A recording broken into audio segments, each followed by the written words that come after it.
सभी साथियों को मेरा नमस्कार। जैसा कि मैं सनी कटियार कानपुर देहात की धरती से आप सभी के बीच उपस्थित हूँ। आज का विषय वर्तमान में शिक्षा को लेके जो उत्तर प्रदेश में तनाव बना हुआ है उस मुद्दे पे लेके आप सभी के बीच इस वीडियो के माध्यम से उपस्थित हुआ हूँ।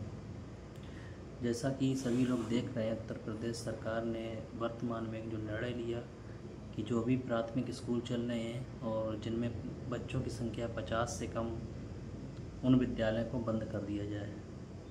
तो ऐसे में करीब 27,000 विद्यालय ऐसे निकल कर आए जिनमें बच्चों की संख्या 50 से कम थी और सरकार ने निर्णय लिया कि ये विद्यालय हम बंद करके इनका विलय दूसरे विद्यालयों के आसपास के विद्यालयों में करेंगे। लेकिन काफ़ी विरोध होने के बाद स्थितियाँ ये हुई कि सरकार ने पुनः निर्णय लिया कि जिनमें 20 या 30 से कम बच्चे की संख्या है ऐसे विद्यालयों को हम बंद करेंगे। लेकिन सबसे बड़ा सवाल ये था कि जो 20 या 30 बच्चे उन विद्यालयों में पढ़ रहे हैं वो बच्चे आखिरकार कहाँ जाएंगे। क्या 2 से 3 किलोमीटर, 4 किलोमीटर, 5 किलोमीटर आप विद्यालय को मर्ज करके शिफ्ट कर देंगे? वो छोटा सा नौनिहाल बच्चा 4 से 5 किलोमीटर का सफ़र तय करके डेली विद्यालय आना जाना कर सकेगा? क्या इस आवाजाही के बीच अगर कोई घटना या दुर्घटना उसके साथ घटित होती है तो उसकी जिम्मेदारी किसकी होगी, जवाबदेही किसकी होगी? वर्तमान सरकार को सोचना चाहिए, जो भी प्राथमिक स्कूल चल रहे हैं, सरकार के द्वारा जो भी स्कूल चलाए जा रहे हैं, उन स्कूलों में क्या शिक्षकों की जो आपका अनुपात समानुपात जो आप लोग बताते रहते हैं पूर्ण रूप से वो सही है? बहुत से ऐसे विद्यालय चल रहे हैं जो एकल विद्यालय है, जहाँ पर सिर्फ एक शिक्षक पूरी सेवा का निर्वहन कर रहा है। क्या वर्तमान में जो भी सरकार ने कार्य दे रखे हैं, एक शिक्षक के लिए वो विद्यालय संभालना, विद्यालय में बच्चों का एडमिशन करना, विद्यालय में बच्चों के लिए मिड डे मील बनवाना, विद्यालय में बच्चों के ड्रेस की व्यवस्था करना, उसके स्कॉलर की व्यवस्था करना, उसका आधार कार्ड बनवाना, इन सब के बाद कोई ऐसा समय बचता है कि वो विद्यालय में बच्चों को शिक्षा दे सके? ऐसा नहीं होता है। लेकिन शायद सरकार में जो भी आला अधिकारी बैठे हैं वो सारी स्थितियों से बहुत अच्छे से वाकिफ़ हैं, लेकिन कभी भी सरकार को इस मुद्दे पर जगाने का काम नहीं करते हैं। पूर्व में जो भी भर्तियां हुई, उन भर्तियों के एक लंबा समय होने के बाद अभी तक कोई भर्ती नहीं आई। प्रदेश में शिक्षकों की संख्या बहुत कम है। सभी विद्यालयों में शिक्षकों की यहाँ तक आवश्यकता है। 68,500 भर्ती हो या 69,500 शिक्षक भर्ती हो, दोनों भर्तियाँ जो भी हुई उनमें किस तरीके से घोटाले हुए, किस तरीके से चीज़ें निकल के आई, सभी ने देखा। 68,500 शिक्षक भर्ती हो या 69,000 शिक्षक भर्ती हो, 69,000 शिक्षक भर्ती में एक बड़ा आंदोलन, आज तक भी जो आंदोलन चल रहा है। आज भी शिक्षक जो चयनित हैं वो अपने हक अधिकार के लिए न्याय मांग रहे हैं, लेकिन सरकार सो रही है। जो शिक्षक सिंगल बेंच और डबल बेंच से जीतने के बाद सुप्रीम कोर्ट में लड़ाई लड़ रहे हैं, एक साल का लंबा समय हो गया, आज तक उनकी डेट नहीं लगी। क्या जो चयनित शिक्षक हैं ये आज सड़कों पर भटक रहे हैं? क्या इनको विद्यालय में नहीं होना चाहिए था? क्या जो अपनी शक्ति, जो अपनी ऊर्जा आज कोर्ट में लड़ने में या सड़कों पर संघर्ष करने में व्यर्थ कर रहे हैं, ये विद्यालय में नहीं लगा रहे होते? क्या उन बच्चे के ऊपर जो अपना समय, वो कीमती समय व्यर्थ नहीं कर रहे होते? तो सरकार के जो भी आला अधिकारी हैं सरकार को गलत गुमराह करते हैं। ऐसे अधिकारियों के ऊपर भी सरकार को कार्रवाई करनी चाहिए और जो भी गलतियां करते हैं उन गलतियों पे बिल्कुल भी कोताही नहीं होनी चाहिए। सरकार से मेरा निवेदन है, अभी जो भी कोर्ट में चीज़ें हुई हैं इसके बाद जो निर्णय आता है, बच्चों के भविष्य को ध्यान में रखते हुए जो भी विद्यालय बंद करने का निर्णय लिया गया उस पर पुनः विचार करें और इन विद्यालयों में अच्छी से अच्छी व्यवस्था कराई जाए, शिक्षकों की व्यवस्था उपलब्ध कराई जाए, पाठन की सामग्रियाँ व्यवस्थित कराई जाएँ। वर्तमान का समय या भविष्य का समय जो भी है, अभी हाल ही में काफ़ी चीज़ें एआई पर डिपेंड हो गई हैं। आने वाला भविष्य जो है वो एआई पर डिपेंड होगा। जो भी प्राइवेट स्कूल हैं वो हाई टेक्निक के साथ शिक्षा उपलब्ध करवा रहे हैं अपने बच्चों को। सरकार जब इतना वेतन खर्च कर सकती है, सारे लाखों करोड़ों रुपए वेतन में खर्च कर सकती है, तो क्या सुविधाओं बढ़ाने के लिए बच्चों के भविष्य के लिए इतना खर्च नहीं कर सकती है? चाहे विधानसभा हो चाहे संसद हो, उसमें बैठे जो भी नेता होते हैं, एक समय सीमा के बाद जब वो रिटायर होते हैं, जब दूसरा चुनाव होता है, इसके बाद जो लोग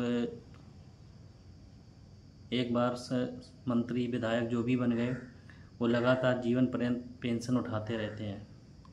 उनके फंड के लिए आपके पास अच्छी खासी व्यवस्था होती है, लेकिन गरीब, पिछड़े, दलित समाज के जो बच्चे होते हैं, इनके भविष्य के लिए, इनकी पढ़ाई के लिए क्या सरकार के पास इतनी व्यवस्था नहीं होती है कि अच्छे ढंग से व्यवस्थाएं कराई जा सकें?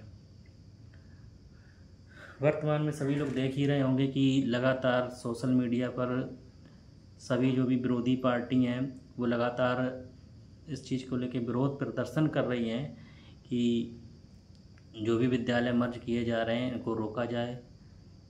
बच्चों के भविष्य को ध्यान में रखते हुए ये कदम ना उठाया जाए।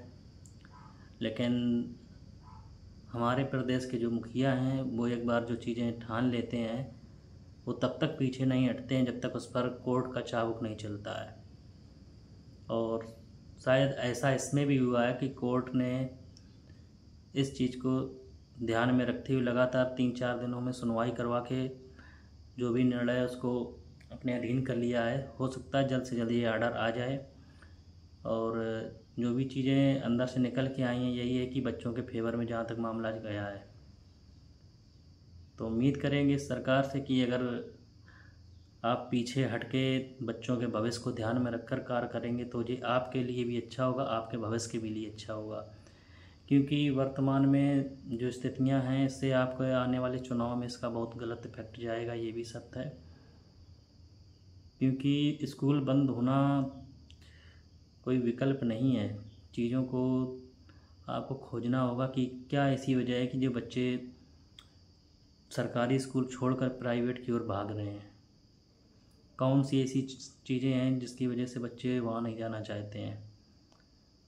सभी सरकारी स्कूलों में आप अपनी इतनी योग्यताओं के बाद चयन करते हैं शिक्षकों का, इसके बाद वो विद्यालय में पढ़ाने जाते हैं। समय समय पर उनकी ट्रेनिंग होती रहती है कि किस तरीके से कैसे सुधार किए जाएं।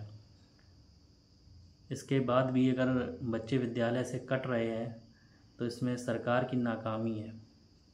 इस नाकामी को सरकार को स्वयं सही करना होगा। और सरकार से मैं चाहूँगा कि जो भी भर्तियां वर्तमान में पेंडिंग रखे हुए हैं, 69,000 शिक्षक भर्ती में काफ़ी शिक्षक चयनित होने के बाद भी आज इंतज़ार कर रहे हैं।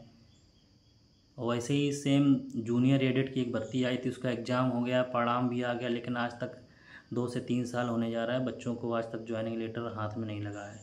चाहे टीजीटी हो चाहे पीजीटी हो, 2022 में विज्ञापन आने के बाद आज तक उनकी परीक्षा नहीं हो सकी।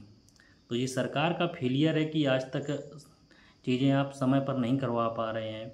और इसके बाद विद्यालय बंद करना, बच्चों को यहाँ से वहाँ शिफ्ट कर देना, शिक्षकों का ट्रांसफ़र कर देना, और जब आपके सदन में सवाल किए जाएं तो अनुपात समानुपात बराबर का झूठा ड्रामा दिखा देना। तो मैं चाहूँगा जो भी बेसिक शिक्षा मंत्री हों या उच्च शिक्षा मंत्री हों या हमारे प्रदेश के मुखिया माननीय योगी आदित्यनाथ जी हों, इन चीज़ों पर थोड़ा कड़ाई से पेश आएँ। और जो भी अधिकारी हैं जो इसमें लापरवाही कर रहे हैं, ढिलाई कर रहे हैं और गलत चीज़ें आप तक पहुंचाने का कार्य कर रहे हैं, उन पर कड़ी कार्रवाई करने का काम करें। क्योंकि बच्चों का बेहतर भविष्य तभी सुरक्षित है जब बच्चों को शिक्षा अच्छी मिलेगी। और शिक्षा प्राइवेट स्कूलों में तो अच्छी हो ही रही है, सभी जानते हैं, इसीलिए उसी में भेजना चाह रहे हैं। लेकिन गरीब परिवार से आने वाले बच्चों के लिए प्राइवेट स्कूल में जाना संभव नहीं है। उनके पास एक ही माध्यम होता है कि वो सरकारी स्कूल में जाके मेहनत करके इस गरीबी के दलदल से बाहर आ सकें। अगर आज आप इनसे ये छीन लेंगे तो ये फिर पीछे की ओर ही जाएंगे, ये गरीबी में धंसते ही चले जाएंगे। इनके पास कोई ऑप्शन नहीं होगा कि अपने आप को या अपने परिवार को इन चीज़ों से निकाल पाएँ। तो एक बार आपसे निवेदन है कि इस पर विचार करें, विमर्श करें, और जो भी अधिकारी हैं जो इसमें ढिलाई कर रहे हैं उनके ऊपर भी कार्रवाई करने का काम करें, ताकि शिक्षा में सुधार हो सके, व्यवस्थाएं सुचारू रूप से संचालित हो सकें। इसी के साथ धन्यवाद। जय हिंद, जय भारत, जय संविधान।